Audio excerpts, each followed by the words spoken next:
بسم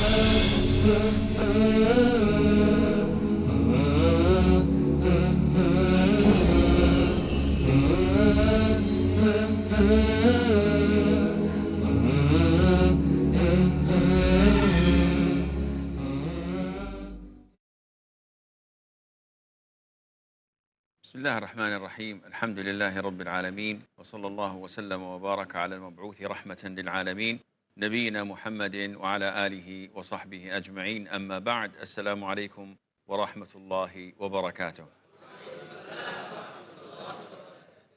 We're still studying the Qawa'id Al Fiqhiyyah, the fiqhi rule that deals with certainty is not removed by doubt, and the sub-rules that come under it. And we took our time studying one of these sub-rules, and that is baqa'u makan ala makan, that things remain as they were unless there is something that changes it. And this thing that changes it is the one we follow. But unless it is proven, unless it is certain, then we do not pay any attention to it. Now we move on to the rest of the sub-rules. For example, al-aslu bara'atu dhimma. And this translates to the default is acquittance from liability or responsibility. What does that mean? I come to you and I accuse you of stealing something. Now, anyone can do this, accusing others. And if we open the door for such accusations, then the courts would be always full.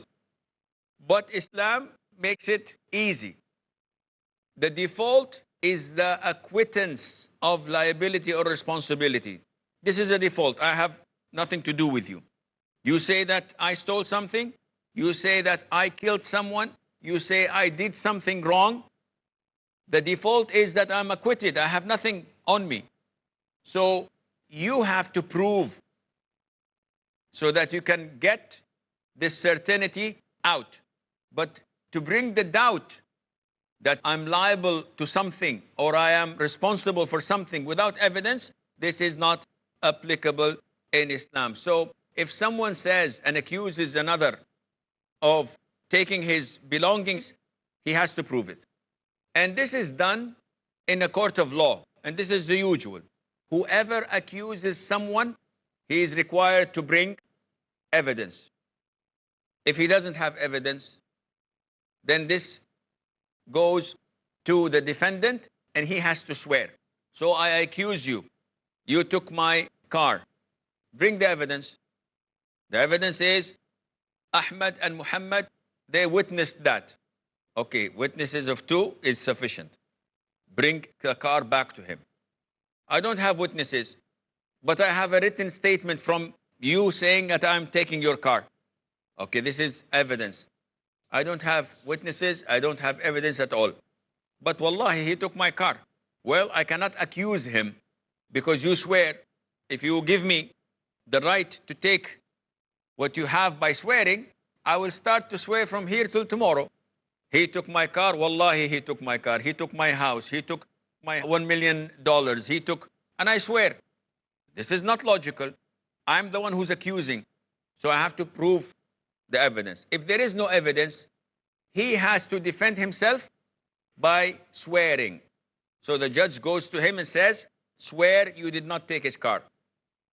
And he says, wallahi, I did not take his car. Khalas, case is over. So this rule is very important when it comes to defending someone, defending yourself.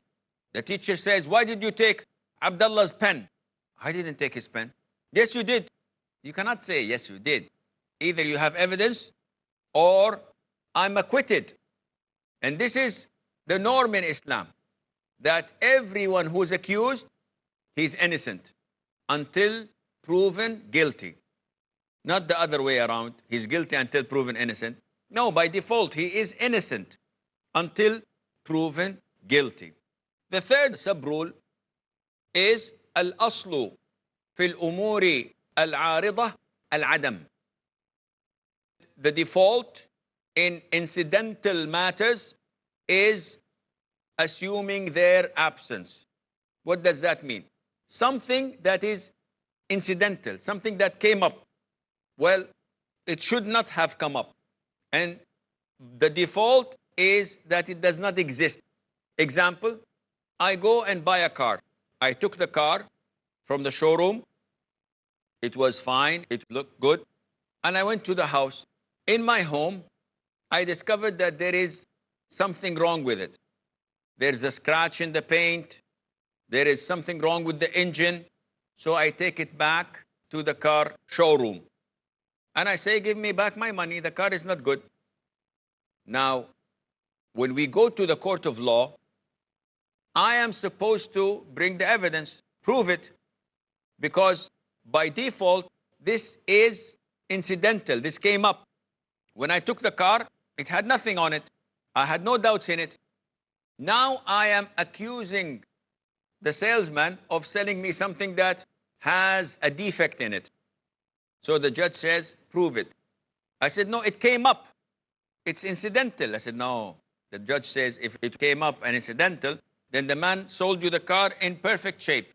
So either you prove it or we take his word for it, because he's the one who sold it. And he said, I sold it in a good shape. Nothing was wrong with it.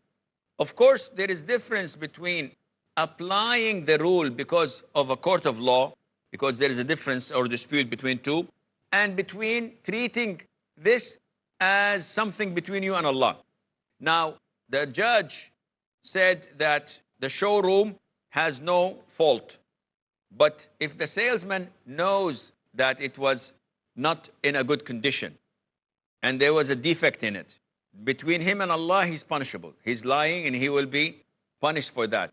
But in normal day-to-day work, the judge only judges by what he sees, not by what is in the man's heart. I don't know this and I cannot find a solution to it, and this is between him and Allah Azza wa Jal. The fourth rule states that al-asl idafatu al-hadith ila aqrabi awqatih. The default is to relate an incident to its closest times. One or two examples. A woman who's pregnant and another woman hits her on the stomach, and a while afterwards she miscarriages. What do we attribute this to? One would say, this is because of something she ate 5 days ago. And one says, maybe because she fell from the stairs 2 weeks ago. What is the closest? The closest is that woman hitting her in the stomach. So we attribute it. This is the default. We don't know the unseen. This is what we know. She hit her on the stomach and she had a miscarriage. Then it is the closest thing to happen. Likewise, a man wakes up, he prays Fajr, Dhuhr, Asr, Maghrib time, he discovers semen in his underwear. Now this is related to nocturnal emission. This is something that definitely happened during his sleep. But what sleep? Last week? 3 days ago? 2 days ago? No. When was the last time he slept? Afternoon? No, he didn't take a nap in the afternoon. It was in the morning, at night time. And this means that this is the closest we attribute it. The default is that it is related to the closest. So he has to pray Fajr, Dhuhr, Asr, and Maghrib. Repeat your prayer because it is invalid. You are in the state of great sexual impurity. Now, the fifth rule is al-aslu fil ashya al-ibaha. The default in matters is its permissibility. Now, anything that comes to you, don't hesitate. Say, it is permissible. Someone asks you, what's the ruling on driving a motorcycle? It's halal, permissible. What's the ruling on sleeping on your back? There isn't anything to prevent me from saying it is halal. What's the ruling on wearing a watch or shoes or sandals or this or that? Everything is permissible. And this helps you when you come and find someone telling you, what's the ruling on eating horse meat? What's the ruling on it? Halal. Why? Because I don't have any other reason to think so. What's the ruling on eating giraffe? It's halal. Was it at the time of the Prophet ﷺ? No. So how do you say it's halal? Because we know that Allah says, eat from whatever is on earth. So if it is not pork, it's haram. If it's pork. If someone says, okay, what's the ruling on eating cats? Oh, cats are very nice animals. It's haram. No, you don't have halal, haram because of your emotions. Because you love cats, you make it haram. What's the ruling on eating cats? It's haram. Why? Because the Prophet ﷺ forbade us from eating anything that has teeth that eats. So lions, cats, dogs, anything that eats meat from the wild animals is haram. With the exception of a hyena. You know hyena? This is the exception. Other than that, it's all haram. So when someone tells me what's the ruling on eating a giraffe, giraffe is a wild animal. If you hunt it and it dies, saying Bismillah, halal. If you catch it alive, you have to slaughter it. It's halal. You say Bismillah. What's the ruling on eating this or that? It takes the same ruling once you know that the default in matters is its permissibility. This is the default. Unless there is something that shows you otherwise.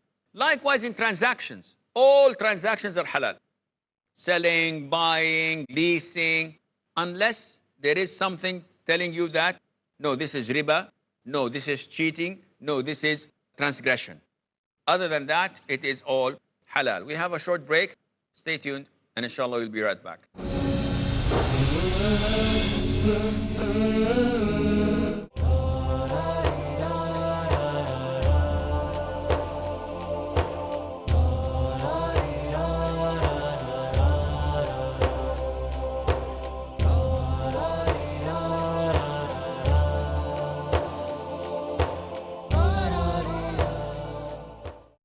We are going to explore some of the ahadith, the signs of the hour, the coming of the hour, the coming of the Day of Judgment. And that's why this series is entitled End of Days. When is the final hour coming? What signs about it did Allah and His Messenger show us? We want to motivate people to fear the Day of Judgment. Where do we see these signs today? How many signs are yet to come? We want to motivate people to turn to Allah. Muhammad Tim Humble. Brothers and sisters, welcome to End of Days. Understand and foresee the signs of the final day. Correct your life and enhance your iman as come the End of Days. Tonight at 11:30 p.m. and repeat telecast at 12:30 p.m. Saudi Arabia on Peace TV. Spreading awareness. If you go way back to the time of the Prophet ﷺ, we find that the companions, they differed, but the difference was not in clashing and fighting. Why this issue is so controversial today in Islam. Promoting righteousness. All the four scholars themselves, they said, if you find a hadith that goes against my saying, then you take the hadith. Once the concept is understood, I think many problems will be solved. Emphasizing God's message of peace for humankind. Never take as a close, intimate friend except a mu'min. The one who has the taqwa, or the truthful, Uplifting our faith and good deeds. Patience in the obedience of Allah. Patience in abstaining from that which is haram. The greater the reward is in this life and the hereafter. Grasp the opportunity to enhance your knowledge of Islam in Islamic Viewpoint. Tomorrow at 11:30 p.m. and repeat telecast at 12:30 p.m. Saudi Arabia on Peace TV. A man, a mission, a world-renowned orator on Islam and comparative religion. He dedicated more than 5 decades of his life for dawah. Ahmad Deedat. We Muslims believe that Jesus was the Christ. This book is an eternal book of guidance for you and for me, for the whole of mankind. It's a solution to the problems of mankind. The miracle is when you expect a man to be dead and he is alive. That's a miracle. Man with a Mission, next on Peace TV.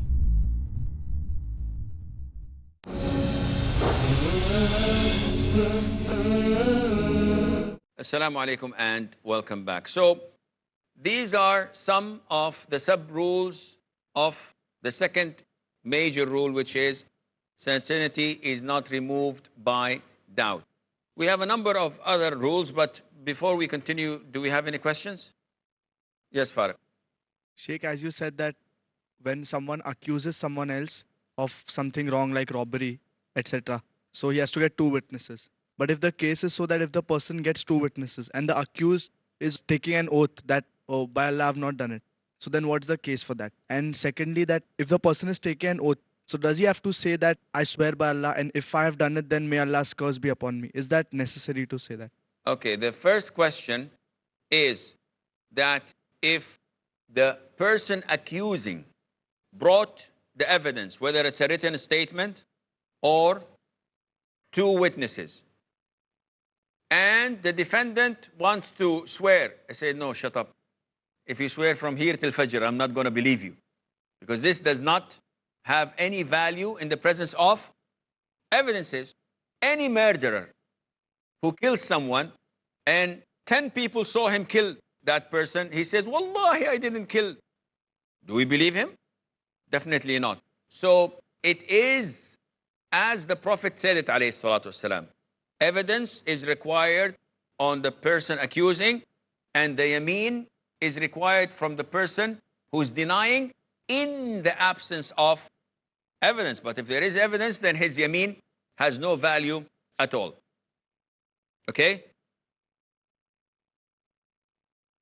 For example, if the two witnesses, if they've already pre-planned or something, like with the person who's accusing the third person, that you tell lies or something like that, and the judge is unaware of it, like he sees that these people are, so then, and if the person is innocent, so in that case, what would be the... Okay, this is a very hypothetical situation in the sense that we as Muslims judge by what we see. So if I'm the judge and someone brings me two witnesses that this person did a crime, and he swears that he did not do the crime, so you're telling me, these two are collaborating and they're liars. Okay, how do I know that he's not lying and swearing by Allah and saying falsehood? So the judge does not go inside people's chests and say, yes, he's lying, you're saying the truth. He applies the evidences, and that is why even the Prophet ﷺ, he said, "O people, you come to me in dispute over a piece of land. And each one of you has a good way of presenting his case, but one is better than the other. So I listen and I judge to the one whom I think that has the right to his side, but he's lying. And I judge to what I see. But Allah Azza wa Jal would make whatever he takes unlawfully in hellfire on his back." So the judge only judges in accordance to the evidence, not to maybe he's doing this, maybe he's lying, maybe they're collaborating. Khalas, we have someone, two witnesses, he's the one who stole the money. That's enough. As long as I don't have, as a judge, any reason to believe that they're lying. If two witnesses come and say, yes, this individual stole the watch, and I have 20 witnesses saying that he, at the time of the event or of the time of the crime, he was in Paris. How do you want me to believe these two? Definitely there is something wrong. But in normal conditions, no. If they said that he did something, then I have to believe them. Your second question was? If the accused takes an oath on Allah, so is it necessary to say that may Allah's curse be upon me if I'm lying? Okay. As for your second question, does he have to make an oath and swear by Allah and say that may Allah curse me or be angry with me? No, this is only in mula'ana, between a man accusing his wife of adultery. But in normal cases, it's sufficient to say that by Allah, I did not do this, or by Allah, I gave it back to him, and that is sufficient, insha'Allah. Yes, sir. Sheikh, my question is not directly related to this sub-unit, But my question is related to knowledge in general, that when we are learning knowledge and we are acquiring half of it, we develop some kind, not the people sitting here, but it's a general thing that we develop an attitude kind of thing, that I have these 3 to 4 rules with me and I can apply it on anyone, anywhere, that you shut up, I have these 3 rules with me. So how to develop that humility in us, and at the same time not play around with the Sharia. Sometimes in just joking and all, people fit some Quranic references in other places just to joke about. So how should we advise such people, and what is the way to approach such people? Well, this is a very important question, because a lot of us may take religion as something inherited. So why are you Muslim? Because my parents are Muslim. Why are you in Muslim school? Because my parents forced me to go there. If they don't force me, I will go to somewhere else and maybe play around. So this depends on your sincerity. Why are you acquiring knowledge? Is it for the money? Is it for the degree? Is it for the prestige? Or are you doing this to learn what Allah wants from you? Secondly, the more you gain knowledge, the more humility and submissive you are. Submissive to Allah Azza wa Jal, not to the humans. So the more you know, the more you see yourself. Because what you have mentioned can only come from arrogant people. And arrogance is one of the major sins. Arrogance, as the Prophet said, alayhi salatu wasalam, no one with an ant's weight of arrogance will be admitted to Jannah. So part of your knowledge is to feel the humility in you. When you talk to people, when you address people, it's like a doctor talking to his patient. The patient is in agony and in pain. How does the doctor deal with him? If the doctor shouts at the patient, "Shut up, you're shouting, you're making me nervous," and maybe hits the patient to shut him up, this is not a real doctor. This guy needs psychiatric help. He's sick himself. But a student of knowledge is recognized by his humility, by his humbleness, by being polite. And when you teach someone who doesn't know, you teach him with respect and dignity, not with arrogance and "you don't know anything, you will go to hell, I'm the only one who's going to paradise." This is unacceptable. And that is why character goes side by side with knowledge. And the more knowledgeable you are, the more purified your character is and perfect. And your best example is the Prophet ﷺ. How did he deal with people who were arrogant or ignorant? A nomad comes to him from behind while the Prophet was wearing a very thick cloak, and he pulls him. Yani, he did not come from front. The Prophet was startled. He pulled him heavily until it made his neck red, ﷺ. It harmed him. And he didn't say, "Oh, please give me this or that." Said, "Muhammad, give me from the money you have. It's not your money, it's Allah's money." Very impolite, very improper. What did the Prophet do, ﷺ? Kill him? No. The Prophet ﷺ smiled and ordered his companions to give him money. This shows you how the Prophet used to treat those who did not know. A man comes, a nomad, in the masjid and urinates. What will you do if you're in the masjid in Medina and nomad comes and lifts up his clothes and starts to urinate? What will you do?